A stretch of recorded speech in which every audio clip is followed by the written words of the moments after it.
जींद में ट्रक और पिकअप गाड़ी की आमने सामने जोरदार टक्कर, 6 लोगों की मौत। हरिद्वार से वापस लौट रहा था परिवार।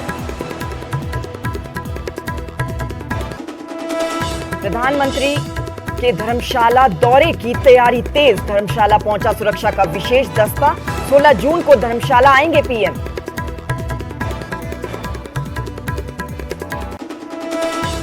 पीएम के दौरे को लेकर प्रतिभा सिंह ने किए सवाल, पहले किए गए वादों पर कितना हुआ काम, कर्जदार हिमाचल के लिए क्या करेंगे पीएम।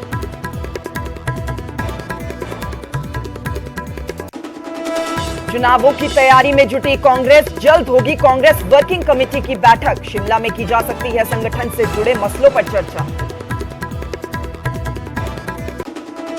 ऑल हिमाचल मुस्लिम सोसाइटी की सरकार से मांग, पड़ोसी राज्यों की तर्ज पर हिमाचल में भी हो अल्पसंख्यक आयोग का गठन, कब्रिस्तान के लिए उपलब्ध करवाई जाए भूमि।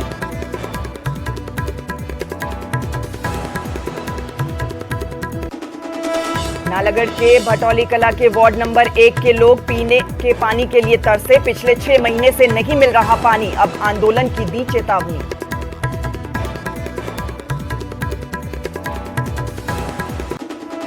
और हिमाचल में मौसम हुआ खुशनुमा, कई जगहों पर बारिश के साथ बर्फबारी, किसान और बागबानों के खिले चेहरे।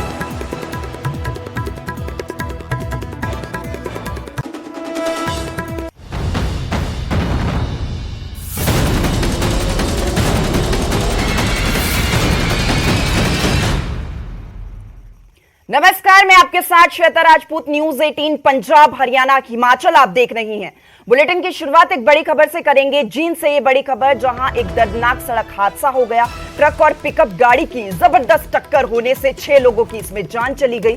कंडेला गांव के पास ये हादसा हुआ, जिसमें ट्रक और पिकअप गाड़ी की आमने सामने की टक्कर हुई। आपको बता दें कि हरिद्वार से ये परिवार वापस लौट रहा था, फूल विसर्जित करने ये परिवार गया था और घर वापस लौटते समय ये दर्दनाक सड़क हादसा हो जाता है। हिसार के नारनौद का ये परिवार रहने वाला था, अपने घर वापस लौट रहा था और हरिद्वार ये परिवार गया था, फूल विसर्जित करने के लिए गया था, जिसके बाद ये हादसा हो गया। मामला जी, ये तो नींद का चक्कर होया। ये कुछ गड्डी आने लग रही थी, ये तो नींद आई है, ये गड्डी आमने सामने से टक्कर हुई है। मौके पर मैं गया नहीं हूँ, अब लग मतलब हमारे को फोन गई है, सूचना 5:30 बजे फोन गया है तो भाई ये हादसा हो गया। और कोई अड़ेवा खांडा से कोई सब्जी वाली गाड़ी थी, वो लेके जावे थे और उन्होंने संभाला। उसने नालों फोन कराया कि भाई अपने सोरगर बिरादरी से हैं ये, और 6 पूरे हो गए जी। 6 आदमियों की डेथ हो ली है। क्या मामला हो गया, ये कैसे हादसा बताओ। ये नानून से जा रहे थे हरिद्वार, अर्थेला के वापस आ रहे थे, तो यहाँ पे आते तरफ एक्सीडेंट हो गया। कहाँ एक्सीडेंट होया ये बता रहे हैं कंडेला के।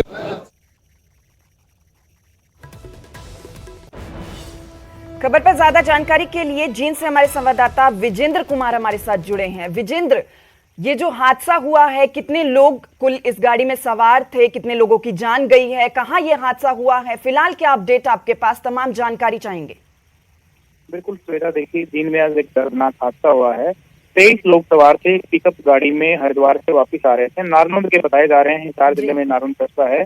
और जींद में कंडेला गांव के पास जो जींद कैथल रोड पर ये गांव है, वहां ये हादसा हुआ है। ट्रक के साथ आमने सामने टक्कर हुई है, जिसमें 6 लोगों की मौत हुई है, 17 लोग घायल हुए हैं। घायलों को रोहतक पीजीआई लेके जाया गया है। पुलिस पूरे मामले में कार्रवाई कर रही है। 6 जो मृतक हैं, जानकारी के अनुसार जो बात सामने आ रही है, देखिए जो प्यारे लाल है उनकी मौत हुई थी। उनकी मौत के बाद जो परिजन है फूल विसर्जित करने के लिए हरिद्वार गए थे, उनका बेटा शिषपाल, उनकी माँ, उन दोनों की भी मौत हुई है। एक 15 साल का लड़का है, उसकी भी मौत हुई है। बाकी जो अन्य सदस्य हैं परिवार के, वो भी हादसे का शिकार हुए हैं। तो एक ही परिवार से ये बताए जा रहे हैं। फिलहाल पुलिस पूरे मामले की कार्रवाई कर रही है और फिलहाल घायलों का इलाज चल रहा है और 6 लोगों की मौत पुष्टि पुलिस ने इस मामले में की है। जी विजेंद्र, फिलहाल इस बारे में कोई जानकारी हो कि लापरवाही किसकी थी? गाड़ी और पिकअप गाड़ी की आमने सामने की जो ये टक्कर हुई है, तेज रफ्तार से ये दोनों आ रहे थे, लापरवाही किसकी? कोई चश्मदीद हो जिसने बताया हो? फिलहाल देखिए, जो जींद कैथल मार्ग है उसकी चौड़ाई भी इतनी ज्यादा नहीं है और जो सुबह सुबह का ये हादसा 5:10 के आसपास बता रहे हैं ये हादसा हुआ है। जैसा कि प्रेजेंट बता रहे हैं कि नींद एक वजह हादसे की बताई जा रही है। हालांकि पूरे मामले की पुष्टि नहीं हुई है। पुलिस की जांच में सामने हुआ कि क्या वजह, क्या ज्यादा स्पीड की वजह से हादसा हुआ है या फिर नींद एक मुख्य वजह रही है। परिजन इसको नींद की वजह बता रहे हैं कि ड्राइवर को, जो चालक है, उसको नींद आई है। नींद आने की वजह से ये हादसा हुआ है और जो सामने ट्रक है वो दिखाई नहीं दिया। अब देखना इसमें यही हुआ कि पुलिस के एंगल में क्या निकलकर सामने आता है। फिलहाल पुलिस ने इस पूरे मामले में कार्रवाई शुरू कर दी है। चलिए, बहुत बहुत शुक्रिया विजेंद्र, आपने तमाम जानकारी दी इस पूरी खबर को लेकर। तो वाकई में काफी दर्दनाक ये हादसा, एक गाड़ी और पिकअप गाड़ी की आमने सामने की टक्कर हो जाती है। 6 लोगों की इसमें जान चली जाती है। ये परिवार हरिद्वार गया था, अपने घर वापस लौट रहा था, लेकिन इस बीच ये दर्दनाक सड़क हादसा। चलिए, हिमाचल की खबरों की ओर रुख कर लेते हैं। हिमाचल में विधानसभा के चुनाव होने हैं और कांग्रेस चुनावों की तैयारियों में पूरी तरह से जुट चुकी है। जल्द ही कांग्रेस अपनी वर्किंग कमेटी की बैठक भी करेगी। शिमला में सीडब्ल्यूसी की बैठक हो सकती है। जून महीने में कांग्रेस के बड़े नेता हिमाचल आएंगे तो संगठन से जुड़े मसलों पर चर्चा होगी और सोनिया गांधी, राहुल गांधी, प्रियंका गांधी भी मौजूद रहेंगी। तो बड़ी खबर, हिमाचल में चुनाव होने हैं। चुनावों को लेकर हर पार्टी ने ताल ठोक दी है। बीजेपी की बात करें, आम आदमी की पार्टी की बात करें या कांग्रेस की बात करें, हर कोई चुनावों की तैयारियों में जुट चुका है। कांग्रेस भी तैयारियों में जुट चुकी है। जल्द ही कांग्रेस की वर्किंग कमेटी की बैठक होगी और शिमला में ये सीडब्ल्यूसी की बैठक हो सकती है। जून महीने में कांग्रेस के बड़े नेता हिमाचल आएंगे, ये भी जानकारी निकलकर सामने आई है। तो संगठन से जुड़े कई मसलों पर चर्चा की जाएगी। सोनिया गांधी, राहुल गांधी, प्रियंका गांधी वाड्रा भी मौजूद रहेंगे। तो रणबीर सिंह हमारे संवाददाता हमारे साथ जुड़ चुके हैं ज्यादा जानकारी के लिए। रणबीर, क्या कुछ तमाम जानकारी आपके पास फिलहाल? देखिए, इस मामले पर जो है, जो प्रतिभा सिंह है, उन्होंने ये कहा है कि फिलहाल जो है, जो सीडब्ल्यूसी है उसको लेकर जो जनरल सेक्रेटरी लेवल तक की जो मीटिंग है वो हुई है। हालांकि उन्होंने ये कहा है कि इस मामले में जो है चर्चा, जो चिंतन शिविर हुआ था राजस्थान में, वहां भी हुई थी और कुछ और अन्य नेता है कांग्रेस के जिन्होंने ये कंफर्म किया था। हालांकि पहले ये जानकारी निकल कर आई थी, जो कांग्रेस के प्रदेश प्रभारी है वो भी ये चाह रहे थे कि ये चिंतन शिविर जो है पहले यहाँ शिमला में हो। अब इस बात के कयास लगाए जा रहे हैं। इस पर मंथन जरूर हुआ है कि जो सीडब्ल्यूसी की जो बैठक है वो जो है जून में प्रस्तावित है, वो अगर शिमला में होती है तो इसका फायदा जो है होगा। लेकिन यहाँ पर प्रदेशाध्यक्ष प्रतिभा सिंह का ये कहना है कि फिलहाल इस बारे में ज्यादा जानकारी नहीं है। अगर ये यहाँ पर इसके बारे में कोई निर्णय लिया जाता है तो ही इस पर जो है ज्यादा कुछ कह पाएंगे। लेकिन इसके साथ ही जो यूथ कांग्रेस है उसके बारे में ये तय हो गया है कि जो यूथ कांग्रेस की जो राष्ट्रीय कार्यकारिणी की बैठक है वो हिमाचल में होगी, धर्मशाला में होगी, जून महीने में होगी। इसकी जो है तिथि तय होनी है। ये संभवतः जो है पहले या दूसरे हफ्ते में होगी। तो कुल मिलाकर यहाँ कांग्रेस जो है अपनी रणनीति पर पूरी तरह से जो है चल रही है। अब ये देखना होगा कि अगर यहाँ पर सीडब्ल्यूसी की बैठक होती है कांग्रेस वर्किंग कमेटी की, तो पार्टी के भीतर जो है एक अच्छा मैसेज जाएगा, ऐसा जो है पार्टी के नेताओं का मानना है। फिलहाल इस पर जो है अभी अंतिम मोहर लगना बाकी है। जी, श्वेता। चलिए, बहुत बहुत शुक्रिया रणबीर, आपने तमाम जानकारी दी। तो कांग्रेस भी चुनावों को लेकर तैयारियों में जुट चुकी है। सीडब्ल्यूसी की बैठक शिमला में हो सकती है। जून में ये बैठक होगी जिसमें कांग्रेस के बड़े दिग्गज पहुंचेंगे। कई मसलों पर इस बैठक में चर्चा की जाएगी।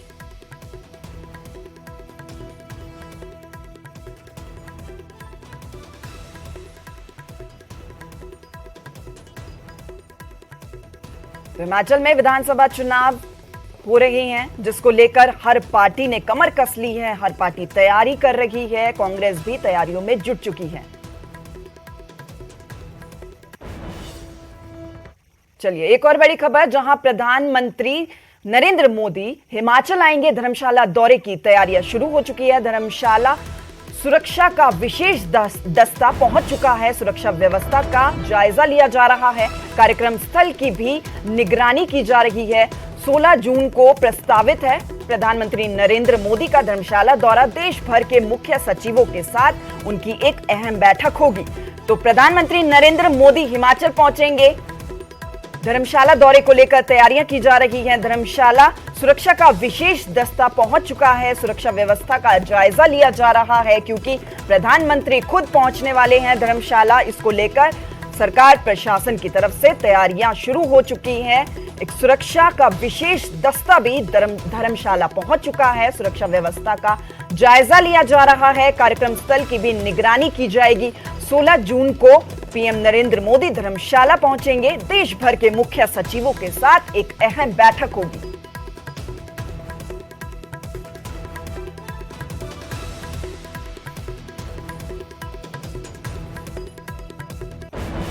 तो जून से पहले पीएम मोदी 31 मई को हिमाचल आ रही हैं और उसकी भी तैयारियां शुरू हो चुकी हैं। केंद्र सरकार के 8 साल पूरे होने का जश्न शिमला में मनाया जा रहा है और उसके लिए पीएम को न्योता भी दिया गया है। सब अच्छा है। हिमाचल प्रदेश में हम चुनावी वर्ष में हैं। चुनाव के वर्ष में सभी केंद्र के मंत्री सहयोग देने के लिए ही हिमाचल के लिए तैयार हैं, मदद कर रहे हैं हिमाचल प्रदेश की। और उसके साथ साथ में मैं इतना ही कहना चाह रहा हूं कि आदरणीय प्रधानमंत्री जी का जो विशेष स्नेह हिमाचल प्रदेश के साथ, उसके चलते आप देख सकते हैं कि 8 साल का केंद्र सरकार का कार्यकाल जो पूरा हो रहा है 31 तारीख को, इस कार्यक्रम का आयोजन भी उनने हिमाचल प्रदेश में शिमला में करने का निर्णय किया है। यह हमारे लिए गर्व की बात।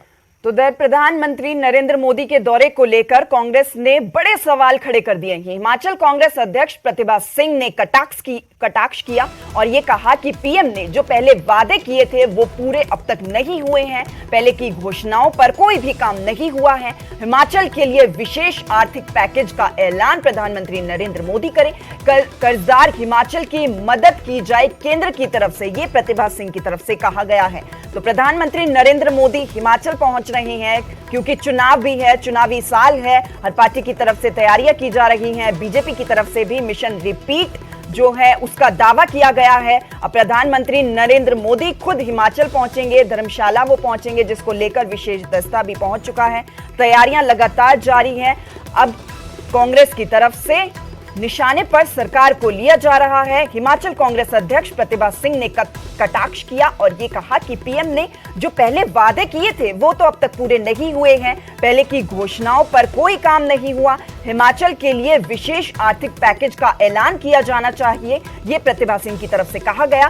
साथ ही ये भी उन्होंने कहा कि कर्जदार हिमाचल की केंद्र मदद करे।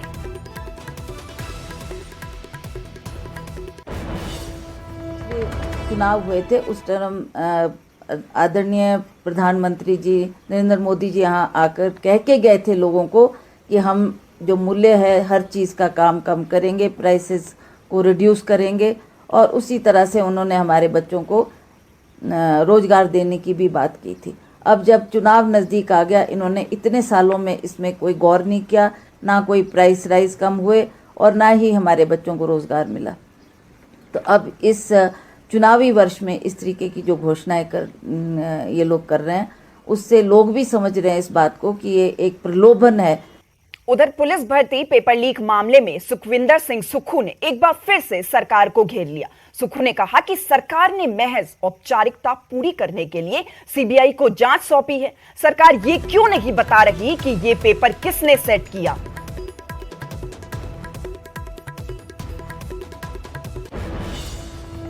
जहाँ तक पुलिस अधिकारियों की बात है तो मैं तो पहले ही कह चुका हूँ कि मैं ही चोर, मैं ही कोतवाल। तो अब इन्होंने सीबीआई को दिया, सीबीआई को भी तो ये कागज हैंडओवर फटाफट करें और 90 दिन के भीतर ये जानकारी हमारे जनता की अदालत में रहे। जनता की अदालत में जब जानकारी आएगी तो कुछ ना कुछ तो सच सामने आएगा कि कौन लोग पेपर लीक में सम्मिलित है। ऐसा तो नहीं कि पुलिस के अधिकारी इससे बच जाएंगे, वो भी सम्मिलित है इसमें।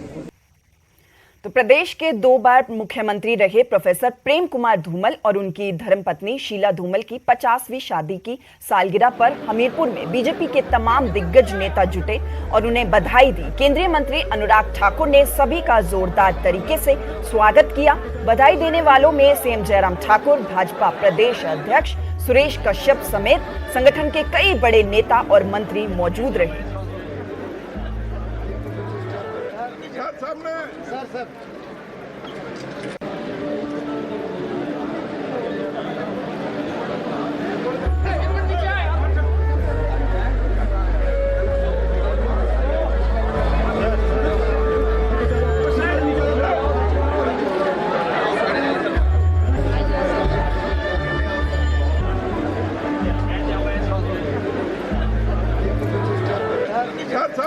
चलिए हिमाचल के मौसम से जुड़ी एक बड़ी खबर आपको बता दें, जहां ठंड वापस लौट चुकी है। रुक रुक कर बारिश और बर्फबारी लगातार जारी है।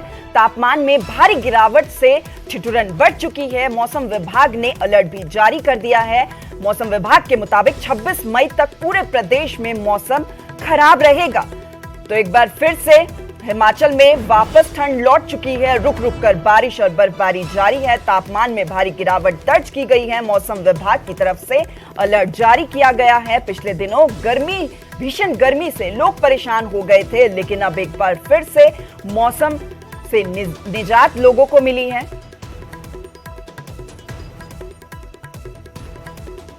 तो धर्मशाला से हमारे संवाददाता विचित्र शर्मा हमारे साथ लाइव जुड़ चुके हैं। विचित्र, फिलहाल कैसा मौसम है हिमाचल का?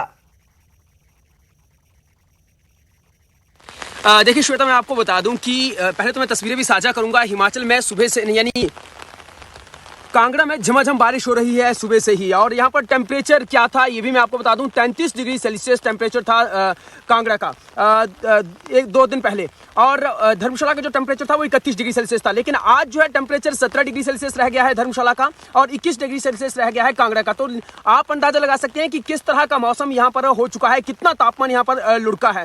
और इस बढ़े हुए तापमान से लोगों ने राहत की सांस जो वो यकीनन ली है। और तस्वीरें तो आप देख ही पा रहे हैं इस वक्त की किस तरह से काले बादल समूची कांगड़ा घाटी में छाए हुए हैं। कांगड़ा चूंकि हिमाचल प्रदेश का सबसे बड़ा जनपद है, मैदानी इलाके भी यहाँ पर हैं, पहाड़ी इलाके भी यहाँ पर हैं। मुल्तान, बड़ा भंगाल, छोटा भंगाल और करेरी जैसे पहाड़ी इलाके यहाँ पर हैं। धौलाधार जैसी बड़ी पर्वत श्रृंखला यहाँ पर है, जो कि अमूमन बर्फ से लकदक रहती है। और इन दिनों भी जब भी देखें, जब बारिश हटती है, बादल छटते हैं, तो बर्फ से लकदक ये धौलाधार जो है वो लोगों को अपनी ओर आकर्षित करती है। हालांकि फिर भी इतना कुछ होने के बावजूद भी तापमान जो है सबसे ज्यादा जो और कहीं ज्यादा जो है वो देखने को मिल रहा था कांगड़ा में। लेकिन अब जो है तापमान काफी ज्यादा लुढ़क गया है और लगातार बारिश हो रही है, सुबह से बारिश हो रही है। हालांकि यहाँ पर अंधड़ और जो तेज आंधी आई थी उससे काफी नुकसान भी कांगड़ा के लोगों को झेलना पड़ा है। खासतौर पर बागवान जो है, खासतौर पर जो है वो आम की फसल बहुत ज्यादा होती है यहाँ पर, आम की फसल, लीची की फसल, तो उन बागवानों को काफी नुकसान यहाँ पर झेलने को मिला है। लेकिन जो किसान है जिन्होंने मकई की फसल बीजनी है श्वेता, उनके लिए बहुत अच्छी ये बारिश है और उन लोगों ने यकीनन यहाँ पर जो है राहत की सांस ली है। तो फिलहाल आप तस्वीरें देख ही पा रहे हैं कि समूची कांगड़ा घाटी, चाहे हम मंड क्षेत्र की बात करें, चाहे हम लोग इंदौरा, फतेहपुर, ज्वाली, नूरपुर, कांगड़ा, शाहपुर, धर्मशाला या फिर नगरोटा, बगवां, जयसिंहपुर, बैजनाथ, पालमपुर, सुलह, हर जगह की बात करें तो हर जगह आज एक समान जो है बारिश हो रही है। देहरा, गोपीपुर जो कि काफी गर्म रहता है, जयसिंहपुर, जसपा, प्रागपुर काफी गर्म रहते हैं ये इलाके, लेकिन वहां पर भी आज जो है बारिश हो रही है और लोगों ने इस बारिश से काफी ज्यादा राहत की सांस जो है इस वक्त ली है।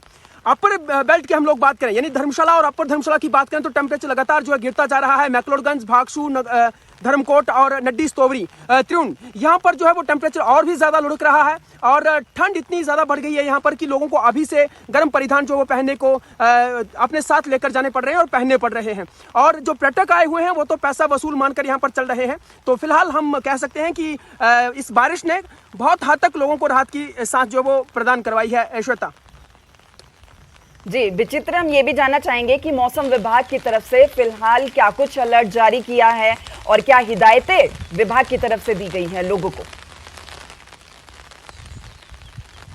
श्रोता देखिए, 50 से 60 किलोमीटर प्रति घंटे की रफ्तार से जो हवाएं हैं वो चलने की बात जो है मौसम विज्ञान केंद्र की ओर से कही गई है और 26 से 27 मई तक जो है मौसम इसी तरह से बनने के आसार है। लेकिन हाँ, बारिश जो है कांगड़ा में आज ही बताई गई है। 2 दिन मौसम साफ रहेगा, उसके 2 दिन के बाद फिर से मौसम जो है यानी वीरवार और शुक्रवार को फिर से मौसम जो है वो खराब हो सकता है, बारिश हो सकती है, ऐसी संभावना मौसम विज्ञान केंद्र की ओर से जताई गई है। तो फिलहाल तो आज तो बारिश हो ही रही है, लेकिन कल के लिए मौसम साफ बताया गया है। श्वेता जी विचित्र, लोगों को राहत जरूर मिली है, मौसम जो खुशनुमा हुआ है। कई लोगों को परेशानियां भी हो रही हैं, कुछ रास्ते जो बंद हुए हो, फिलहाल लोगों को परेशानियां आ रही हो। यकीनी तौर पर बिजली विभाग की बात करें, पीडब्ल्यूडी विभाग की बात करें या फिर बहुत से ऐसे लोग जिनके कच्चे मकान होते हैं उनको जरूर नुकसान हो रहा है, क्योंकि तेज आंधी और तूफान की वजह से जो है काफी ज्यादा नुकसान न केवल बागवानों को हुआ है बल्कि विभागों को भी होता है। लाखों करोड़ों रुपयों का नुकसान होता है क्योंकि कई ट्रांसफार्मर जो है वो खराब हो जाते हैं, बिजली की तारें टूट जाती हैं, main HT line, LT line कई जगहों पर ये टूट जाती है और ऐसा हो भी रहा है। बहुत सारी खबरें ऐसी भी आ रही हैं। हाईवेज की बात करें तो बड़े बड़े पेड़ मटियामेट होते हैं, धराशायी होते हैं, गिरते हैं और ऐसा ही कुछ ऐसी तस्वीरें भी सामने आई हैं। और ऐसी खबरें भी सामने आई हैं श्वेता की हाईवेज पर और जो लिंक रोड्स हैं वहां पर जो है कुछ पेड़ गिरे हैं, कुछ डंगे ढह गए हैं, जिनकी वजह से काफी नुकसान जो है पीडब्ल्यूडी डिपार्टमेंट को और बिजली विभाग को भी हुआ है। और बागवानों को तो खैर आंधी तूफान से उनकी जो मेन फसल होती है ये उनको तो नुकसान हो ही रहा है। हुआ है, लोगों को भी बड़ी राहत मिली है। अब पहले तपिश थी, जो सूरज की गर्मी थी, भीषण गर्मी से लोग परेशान हो गए थे, लेकिन अब तस्वीरें भी हम लगातार दिखा रहे हैं। काफी खुशनुमा मौसम हो चुका है, बारिश लगातार हो रही है। आगे आने वाले समय के लिए भी मौसम विभाग की तरफ से अलर्ट जारी किया है, कई दिनों तक ये बारिश जारी रहेगी। तो ऑल हिमाचल मुस्लिम वेलफेयर सोसाइटी ने प्रदेश सरकार से मांग की है कि हिमाचल प्रदेश में जल्द ही अल्पसंख्यक आयोग का गठन किया जाना चाहिए। अन्य पड़ोसी राज्यों की तर्ज पर हिमाचल प्रदेश में भी अल्पसंख्यक आयोग के गठन की मांग की जा रही है। सोसाइटी ने सरकार से यह भी मांग की कि हिमाचल प्रदेश के सभी जिलों में कब्रिस्तान के लिए सरकार भूमि उपलब्ध करवाए। साथ ही हिमाचल प्रदेश में उर्दू अध्यापकों की भी जल्द ही नियुक्ति की जाए। ऑल हिमाचल मुस्लिम वेलफेयर सोसाइटी ने निर्णय लिया है कि जल्द ही सोसाइटी के पदाधिकारी विभिन्न मांगों को लेकर मुख्यमंत्री जयराम ठाकुर से मुलाकात भी करेंगे। 20 राज्यों में अल्पसंख्यक आयोग का गठन हो चुका है कि हमारा बहुत लंबे समय से हमारी कुछ डिमांड चार्ट हैं ऑल हिमाचल मुस्लिम वेलफेयर सोसाइटी की, जिनमें अहम है कि हमारा अल्पसंख्यक आयोग का गठन, 15 सूत्री कार्यक्रम जो है उसकी इम्प्लीमेंटेशंस, उर्दू अध्यापक जो है 68 पोस्ट वो लाइक वेकेंट पड़ी हुई है सरकार के समक्ष, उनको फिलअप करने का, और भूमि जो है अलॉटमेंट ग्रेवयार्ड के लिए उसका अलॉटमेंट का सरलीकरण कोई ऐसा तरीका बनाना ताकि अलॉटमेंट के लिए सोसाइटी समुदाय के लोगों को दिक्कत परेशानी ना हो। चलिए बात नालागढ़ की, जहां ग्राम पंचायत भटौली कला के वार्ड नंबर 1 में पिछले लगभग 6 महीने से लोगों को पानी की समस्या का सामना करना पड़ रहा है। पानी नहीं मिलने की वजह से लोग यहां पर परेशान हैं और एसडीओ कार्यालय के बाहर नारेबाजी कर रही हैं। महिलाओं ने एसडीओ पर अभद्र भाषा का भी आरोप लगाया। लोगों ने अब चेतावनी दी है कि अगर उन्हें पानी उपलब्ध नहीं करवाया गया तो वो उग्र आंदोलन करने को मजबूर हो जाएंगे। हमने लगातार एसडीओ को फ़ोन के माध्यम से सूचित करते हैं कि पानी नहीं आ रहा है गाँव में। 6 महीने से बड़ी दिक्कत पैदा हो रही है। कल परसों औरतों ने फ़ोन किया एसडीओ साहब को और जेई को, तो एसडीओ की जो अभद्र भाषा थी कि साले तुम्हारा यही काम है, पानी हम देंगे या नहीं देंगे। अब हमें ये समझ नहीं आती कि एसडीओ साहब पानी की समस्या हल करने के लिए बैठे हैं, गाली गलौज करने के लिए बैठे हुए हैं। छोटे छोटे बच्चे हैं, पानी 7 बजे आना चाहिए, 8 बजे पानी आता है जी। भैंसों के लिए होते पशु है हमारे घर पे, और औरतें कहाँ जाएगी जी। जब हम बातचीत करते हैं, फ़ोन करते हैं, तो हमारे साथ बदतमीजी से बात करती हैं एसडीओ साहब, और हमें पानी की बहुत ज़्यादा दिक्कत है। फिलहाल बुलेटिन में बस इतना ही। आप देखते रहिए न्यूज़ 18 पंजाब हरियाणा हिमाचल।